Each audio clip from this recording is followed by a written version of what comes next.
Good morning, students.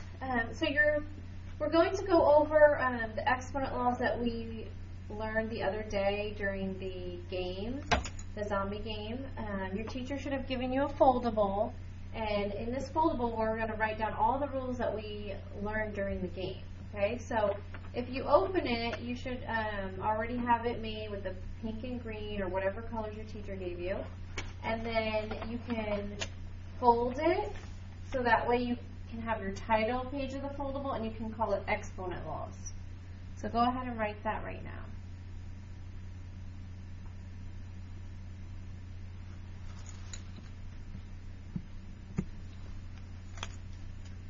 Okay, so once you're done writing the title of the foldable Exponent Laws, go ahead and open it again flat. Should kind of fold like a little book here. You have the back. You're really just going to be taking notes right in this section, and then I'll show you a little secret section that we're going to take the rest of our notes. Okay? Alright, so the first rule is the product rule. So on the top left, go ahead and write the product rule.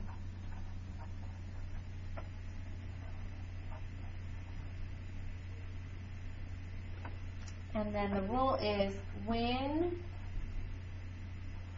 you multiply terms with the same base,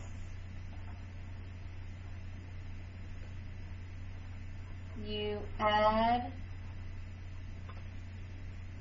the exponents.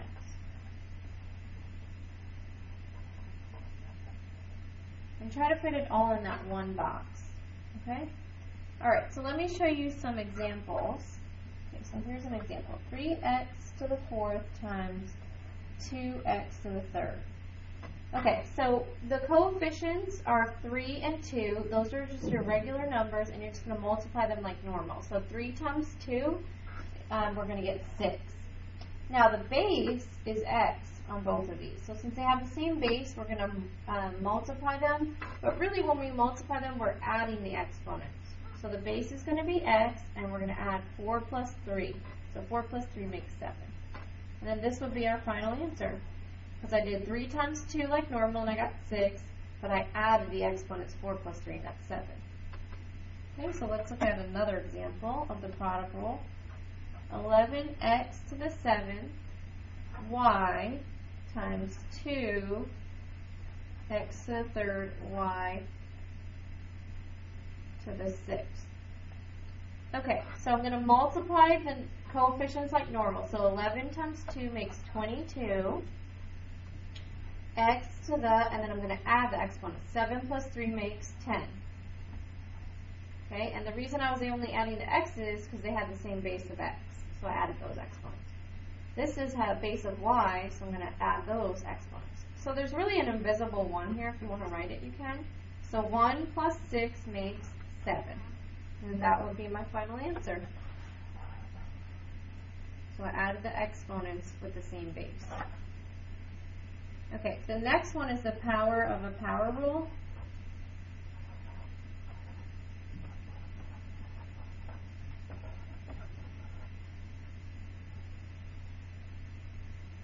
Okay, and that says to distribute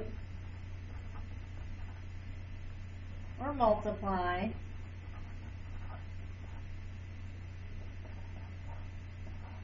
the exponent on the outside of the parentheses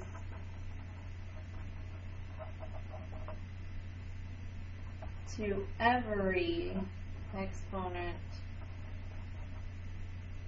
in the inside.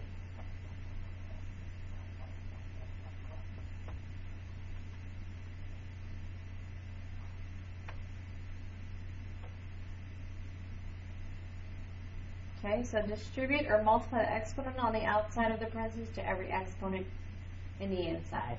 And I'll show you some examples so you understand what that is saying.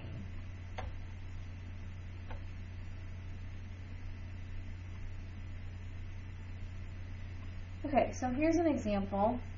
2 times 3 to the third power. So we're going to do 2 to the third times 3 to the third separately. So we're allowed to break it up like that. So the base is 2 raised to the third power times the base is 3 raised to the third power. Because there's really like an invisible 1. So 1 times 3 makes 3, and 1 times 3 makes 3. So you're allowed to multiply those exponents. So then you would just work it out. 2 to the third means 2 times 2 times 2, which is really 8.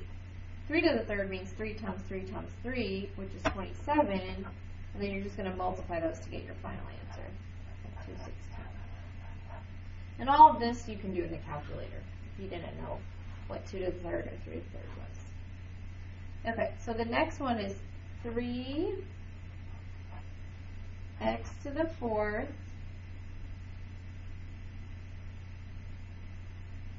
y to the fifth, all raised to the 7th power.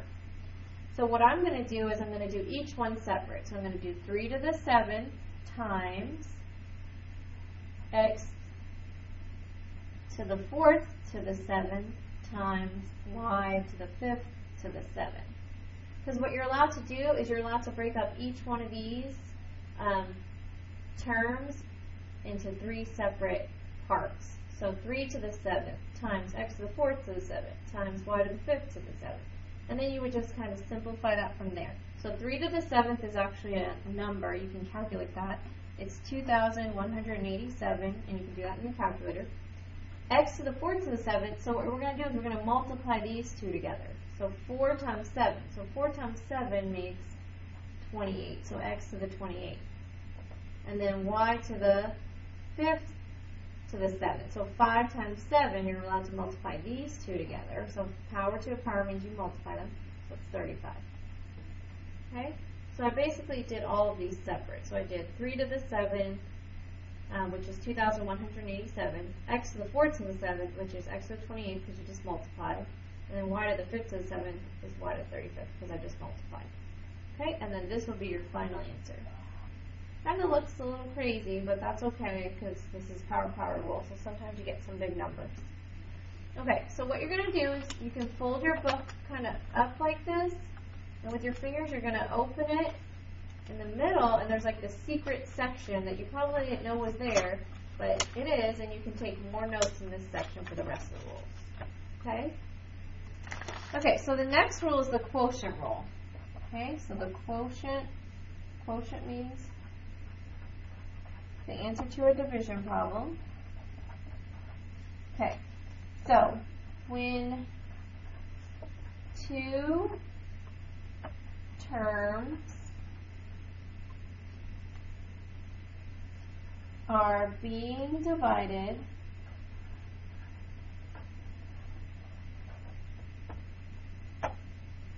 and have the same base,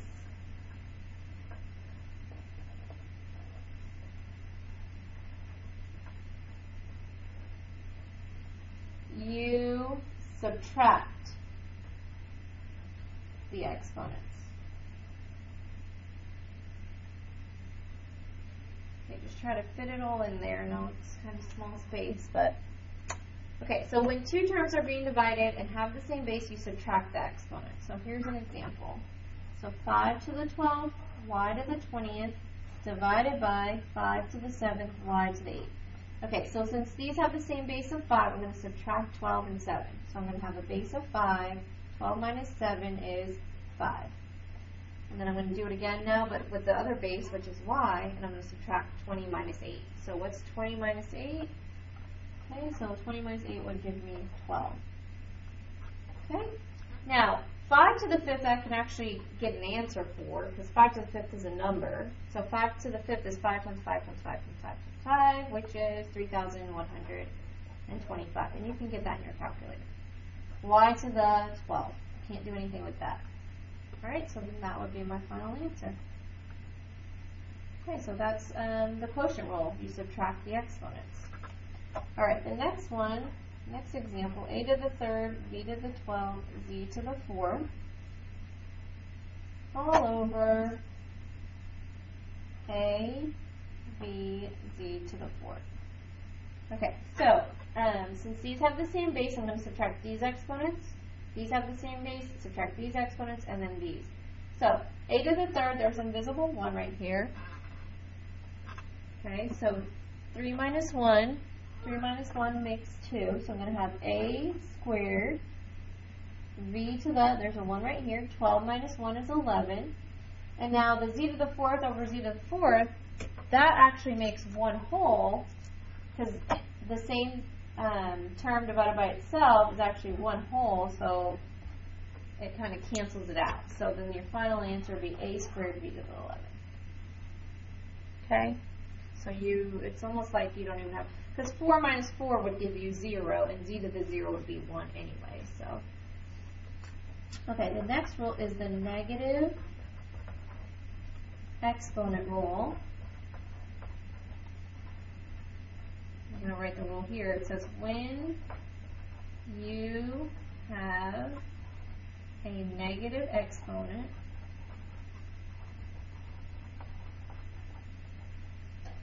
make it positive and put it at the bottom. So I'll give you a few examples. So a to the negative fourth. Well, if you have a negative exponent, the way to make it a positive, because you're not allowed to have a negative exponent, is to do 1 over a to the positive 4. Okay, so that's how you do it. Alright, the next one, 4x to the negative fifth, y to the third. Okay, so the 4 is a coefficient. There's nothing wrong with that, so you keep it. X to the negative fifth, you're not allowed to have a negative exponent, so you bring it to the bottom denominator and make it positive x to the fifth. And then y to the third was fine the way it was because it's not negative, so you can actually just keep it like that. Okay, so your answer would be 4y to the third over x to the fifth. So the only thing that was wrong was this negative fifth exponent. Okay, and then one more example, 5a to the negative 7, b to the negative 2.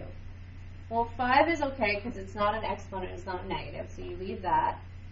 A to the negative 7, b to the negative 2, those both need to go to the bottom because they're both negative. So it would be a to the positive 7, b to the positive 2. So then those would be that would be my final answer. 5 over a to the 7th, b to the second power. Okay? So that's the negative exponent rule. And the last rule, which is really easy, is the zero exponent rule.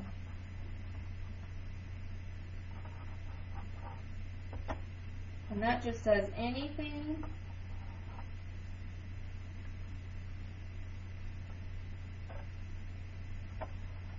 raised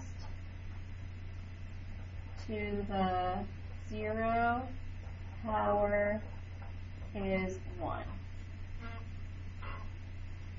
So for example, 5a, b, c, all raised to the 0 power is 1. Because essentially it means 5 to the 0 times a to the 0 times b to the 0 times c to the 0. And everything to the 0 power is really 1, so 1 times 1 times 1 times 1 still equals 1. So in other words, to save yourself the step of doing this, anything to the 0 is equal to 1.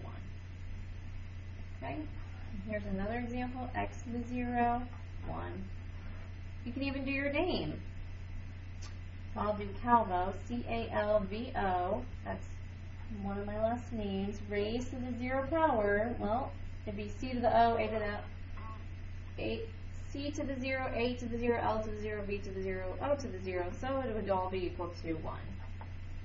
And you can put your name here in parentheses, raised to the 0 power, and equals 1. So it's like the same. Okay? So these are all our rules with a few examples. So in case you forget them, you can look back at your little foldable. You can open it up. You have the product rule, power rule. Okay? You can open it up, and then you have the quotient rule, negative exponent rule, and your zero exponent rule. Because there may be times when you're doing a problem and you forget what the rule is, and you can look back at the examples, and that's how. All right. All right. Have a great day, guys. Hope this helps.